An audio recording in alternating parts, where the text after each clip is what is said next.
Team इंडियाच्या कोचपदी अपेक्षेप्रमाणे रवी शास्त्री यांची नियुक्ती करण्यात आली आहे। सल्लागार समितीने रवी शास्त्री यांच्या नावावर शिक्कामोर्तब केलाय।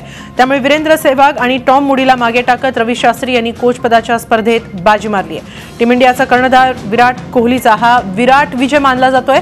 कोचपदाचा निर्णय घेण्यासाठी आणखी काही दिवस लागणार असल्याचं कालच सल्लागार समितीचा सदस्य आणि माजी कर्णधार सौरव गांगुलीनं सांगितलं होतं। मात्र प्रशासकीय समितीचे अध्यक्ष विनोद राय यांनी आजच कोचपदाची निवड करण्याच्या सूचना केल्या। त्यानंतर सूत्रहल्ली आणि रवी शास्त्रींच्या नावाची घोषणा करण्यात आली।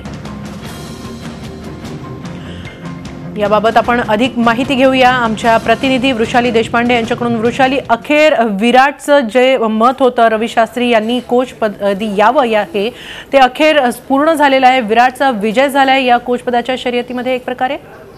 निश्चितच हेमाली, आपण बघितलं तर गेले काही दिवस टीम इंडियाचा कोच कोण होणार याबाबत अनेक शक्यता वर्तवल्या जात होत्या। त्याच्यामध्ये 6 प्रमुख नावं आघाडीवर होती आणि त्याच्यामध्ये रवी शास्त्री यांचं नाव अत्यंत पुढे होतं। ते रेसमध्ये आघाडीवर होते। अर्थातच विराट कोहली आणि रवी शास्त्री यांचे संबंध अतिशय चांगले आहेत। त्याचप्रमाणे 2014 ते 2016 दरम्यान टीम इंडियाचे मॅनेजर म्हणून त्यांनी जबाबदारी होती आपली ती चोख पार पाडलेली होती आणि त्याच्यामुळे रवी शास्त्री यांच्या नावावर शिक्कामोर्तब होणार हे कालची जी बैठक होती सल्लागार समितीची, त्या बैठकी पूर्वीच हे निश्चित झालेलं होतं की रवी शास्त्री यांच्या नावावर शिक्कामोर्तब होणार।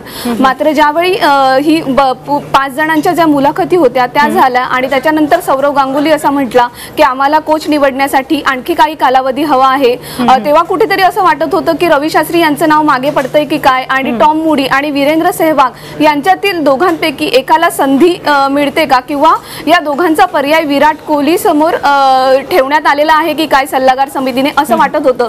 मात्र आज जेव्हा अचानक पुन्हा एकदा सूत्र अचानक हल्ली आणि जी कोर्टाने जी प्रशासकीय समिती नेमलेली आहे त्याचे विनोद राय आहेत, त्यांनी सल्लागार समितीला सांगितलं थेट की तुम्ही आज टीमच्या कोचच्या नावाची घोषणा करा। यानंतरच सगळी सूत्र हल्ली आणि अखेर सल्लागार समितीला आजच टीमचं नाव घोषित करावं लागलं आणि रवी शास्त्री यांच्या नावावर शिक्कामोर्तब करण्यात आलं। धन्यवाद वृषाली, आपण दिलेल्या या सविस्तर माहितीसाठी। झी 24 तास रहा एक पाऊल पुढे।